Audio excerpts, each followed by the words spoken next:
দেখে কিন্তু জিভে জল চলে আসছে। পটলের তো অনেক রকমের পদই খেয়েছেন, তবে এইভাবে পটলের ভর্তাটা একবার বানিয়ে দেখবেন। দুপুরবেলার গরম ভাতে এখন এই সময় এইরকম পটল ভর্তা থাকলে কিন্তু এক থালা ভাত এই পটল ভর্তা দিয়ে খাওয়া হয়ে যাবে, এতটা ভালো হয় খেতে। নমস্কার বন্ধুরা, আমি মৌসুমি। আমার রান্নাঘর ছোট বৌমার কিচেনে আপনাদের সবাইকে অনেক অনেক স্বাগত। আজ আমি আপনাদের সঙ্গে শেয়ার করব পটলের ভর্তা। খেতে কিন্তু বন্ধুরা দারুণ লাগে। দুপুরের গরম ভাতে পটলের এই ভর্তা যদি থাকে, মনে হবে পটলের ভর্তা দিয়ে সবটা ভাত খেয়ে নিই। আর তৈরি করে নেওয়া খুবই কিন্তু সহজ। ভিডিওটা না টেনে শুরু থেকে শেষ পর্যন্ত দেখবেন, আশা করছি অনেক অনেক ভালো লাগবে। যে সকল বন্ধুরা এখনো পর্যন্ত আমার চ্যানেলটা সাবস্ক্রাইব করেনি, চ্যানেলটা সাবস্ক্রাইব করে আমার পাশে থাকার অনুরোধ রইল। তাহলে বন্ধুরা এখন আমি রান্নাঘরে যাব আর গিয়ে পটলের ভর্তাটা তৈরি করা শুরু করব। পটলের ভর্তাটা তৈরি করার জন্য আমি এখানে বেশ কিছুটা পটল নিয়ে নিয়েছি। আপনারা পটলটা বাড়িতে সদস্য সংখ্যা বুঝে নেবেন। এবার একটা করে পটল নিয়ে এইভাবে আমি খোসাটাকে একটু আঁচড়ে নেব, খোসাটা ফেলবো না। খোসাটা থাকলেই কিন্তু ভর্তাটা খেতে বেশি টেস্ট লাগবে, তবে আপনারা চাইলে খোসাটা কিন্তু বাদও দিতে পারেন। এইভাবে আমি আঁচড়ে নেব। এবার দুটো সাইড এইভাবে একটু কেটে বাদ দিয়ে দেব। দেখুন এইভাবে করে নিচ্ছি। এইভাবে আমি সব পটলগুলোই প্রথমে আঁচড়ে নেব।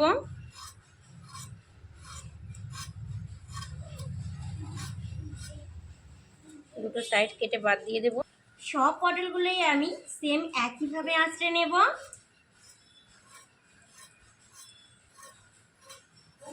পটলগুলো এবার আমি একটু ভালো করে ধুয়ে নেব। ধুয়ে এবার একটা প্লেটের ভেতরে নিয়ে নিচ্ছি। দেখুন এইভাবে কিন্তু করলে খেতে বেশি ভালো হবে, তবে আপনারা যদি পছন্দ না করেন তাহলে খোসাটা বাদ দিতে পারেন। এবার আমি বটির সাহায্যে পটলগুলোকে কেটে একটু ছোট ছোট করে নেব। এইভাবে কেটে এইভাবে একটু ছোট ছোট টুকরো করে নেব। দেখুন এইরকম করে নিচ্ছি, প্লেটে নিয়ে নিচ্ছি। সমস্ত পটলগুলোই আমি এরকম করে কেটে নেব।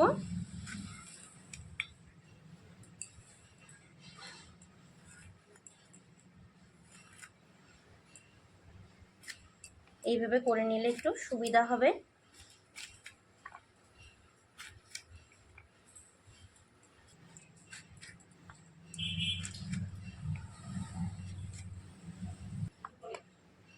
সমস্ত পটলগুলোই দেখুন আমি খুব ছোট ছোট টুকরো করে কেটে নিয়েছি, আর এইভাবে কিন্তু একটু কেটে নিতে হবে। পটলের ভর্তাটা তৈরি করার জন্য গ্যাসের উপরে কড়াই বসিয়ে দিয়েছি, আর কড়াইয়ের ভেতরে এবার আমি ছোট টুকরো করে কেটে রাখা পটলগুলোকে দিয়ে দিচ্ছি। দিয়ে দিচ্ছি খুব অল্প পরিমাণে জল, একদম বেশি জল দেব না, অল্প জল দেব। আর দিয়ে দিচ্ছি খুব অল্প পরিমাণে একটু লবণ। এবার আমি একটু নাড়াচাড়া করে নেব।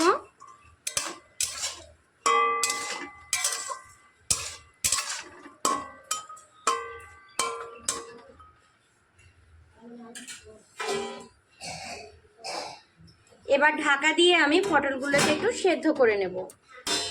আমি পুরো 5 মিনিট সময় নিয়ে পটলটা সেদ্ধ করে নিয়েছি, আর কতটা সুন্দর সেদ্ধ হয়েছে দেখুন। পটলগুলো একদমই কিন্তু নরম হয়ে গেছে। দেখুন প্রচণ্ড গরম, দেখেই নিশ্চয়ই বুঝতে পারছেন। দেখুন এইভাবে চাপ দিলে কিন্তু কেটে যাবে। দেখুন কতটা সুন্দর সেদ্ধ হয়েছে। এইভাবে কিন্তু একটু সেদ্ধ করে নিতে হবে, নিশ্চয়ই দেখে বুঝতে পারছেন। দেখুন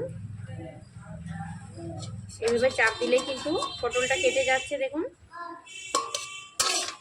সেদ্ধ করে নেওয়া পটলটা এবার আমি নামিয়ে নিচ্ছি, আর নামিয়ে একটা মিক্স জারে নিয়ে নেব। সেদ্ধ পটলটা আমি মিক্স জারের ভেতরে নিয়ে নিচ্ছি।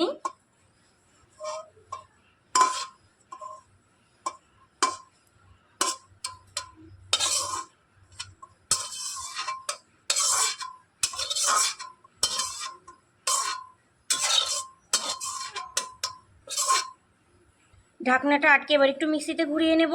মিক্সিতে আমি বেটে নিয়ে চলে এসেছি, আর কতটা সুন্দর পেস্টটা হয়েছে দেখুন। পটলের এই ভর্তাটা তৈরি করার জন্য পটলগুলোর বীজ যেন একটু নরম থাকে, এটা একটু দেখে নেবেন। দেখুন কতটা সুন্দর হয়েছে পেস্টটা, এইরকমই কিন্তু হতে হবে। এবার একটা আমি পাত্রের মধ্যে নিয়ে নিচ্ছি।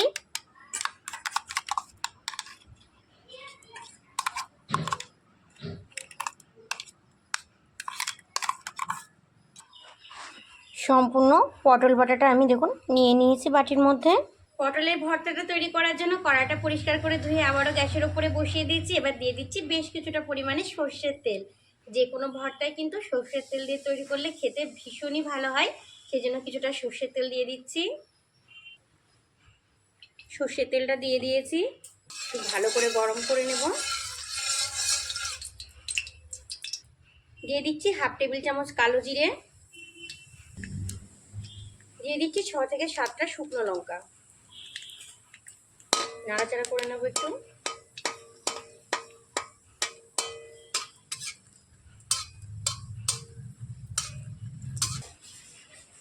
কিছু ভেজে নেওয়া শুকনো লঙ্কা আমি এবার এখান থেকে তুলে নিচ্ছি, এগুলো পরে ব্যবহার করব।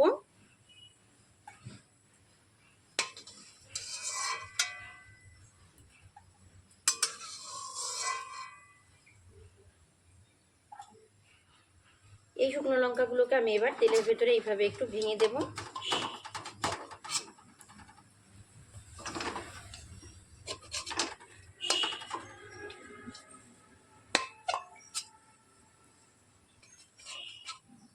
এতে করে কিন্তু খেতে ভালো লাগবে।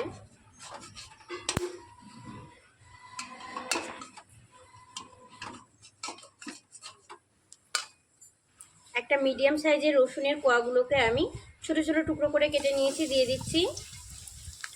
দিয়ে দিচ্ছি 4টে কাঁচা লঙ্কা, ঝালটা বুঝে দেবেন। 1-2 সেকেন্ড একটু নাড়াচাড়া করে নেব। দুটো মিডিয়াম সাইজের পেঁয়াজ ছোট টুকরো করে কেটে নিয়েছি, দিয়ে দিচ্ছি। পেঁয়াজগুলোকে ভালো করে নাড়াচাড়া করে নেব।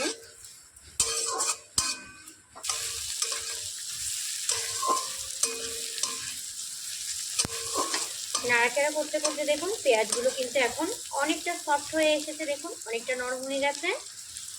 পটলের যে পেস্টটা আমি আগের থেকে রেডি করে রেখেছিলাম সেটা এবার দিয়ে দিচ্ছি।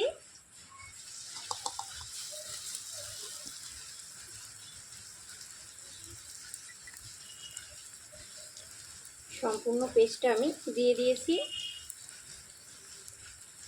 দিয়ে দিচ্ছি স্বাদ মতো লবণ, যেহেতু পটল সেদ্ধ করার সময় লবণ দিয়েছিলাম সেই কথাটা মাথায় রেখে স্বাদ মতো লবণটা দিয়ে দিচ্ছি।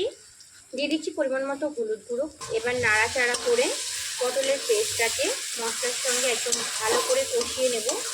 যতক্ষণ না পর্যন্ত কড়াইয়ের গা ছেড়ে আসছে ততক্ষণ পর্যন্ত এখন আমি কষাতে থাকবো। আপনারা তো পটলের অনেক রকম রেসিপি খেয়েছেন, তবে এইভাবে ভর্তাটা একবার তৈরি করে খাবেন। গরম ভাতে খেতে কিন্তু দারুণ লাগে।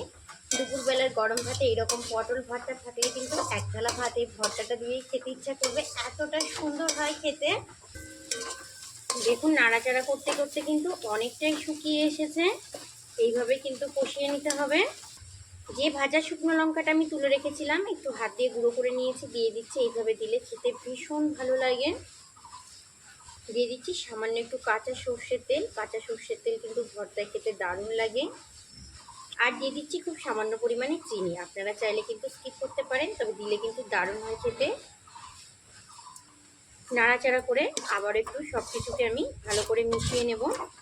আর আপনারা দেখতে পাচ্ছেন নিচ থেকে কিন্তু একটু ব্রাউন কালার হয়ে আসছে। এইভাবে কিন্তু ভর্তাটা তৈরি করে নিতে হবে। দেখুন কড়াইয়ের গা থেকে কিন্তু এখন খুব সুন্দর করে ছেড়ে আসছে। এইভাবে ছেড়ে আসলে কিন্তু বুঝতে হবে ভর্তা পুরোপুরি রেডি হয়ে গেছে। ভর্তাটা আমার কতটা সুন্দর তৈরি হয়েছে দেখুন। দেখুন পুরো কিন্তু একটা মন্ডর মতো তৈরি হয়ে গেছে। পটলের ভর্তাটা এবার আমি নামিয়ে নেব। ভর্তাটা আমার পুরোপুরি রেডি হয়ে গেছে। ভর্তাটা আমি ঠান্ডা করে একটা পাত্রের ভেতরে নিয়ে নিয়েছি। আর কতটা সুন্দর তৈরি হয়েছে দেখুন, দেখে কিন্তু জিভে জল চলে আসছে। পটলের এই ভর্তা থাকলে কিন্তু গরম এক থালা ভাত কিন্তু এই ভর্তা দিয়েই শেষ হয়ে যাবে। পটলের তো অনেক রকমের পদই খেয়েছেন, তবে এইভাবে পটলের ভর্তাটা একবার বানিয়ে দেখবেন। দুপুরবেলার গরম ভাতে এখন এই সময় এইরকম পটল ভর্তা থাকলে কিন্তু এক থালা ভাত এই পটল ভর্তা দিয়েই খাওয়া হয়ে যাবে, এতটা ভালো হয় খেতে। এবার আমি একটু খেয়ে দেখবো কেমন হয়েছে।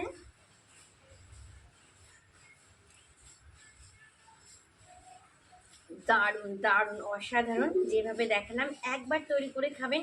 ভীষণই ভীষণই ভালো হয়েছে কিন্তু খেতে, অসম্ভব সুন্দর হয়েছে।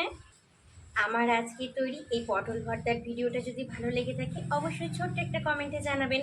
ভালো থাকবেন আপনারা সবাই, সুস্থ থাকবেন। আজ এই পর্যন্তই, টাটা।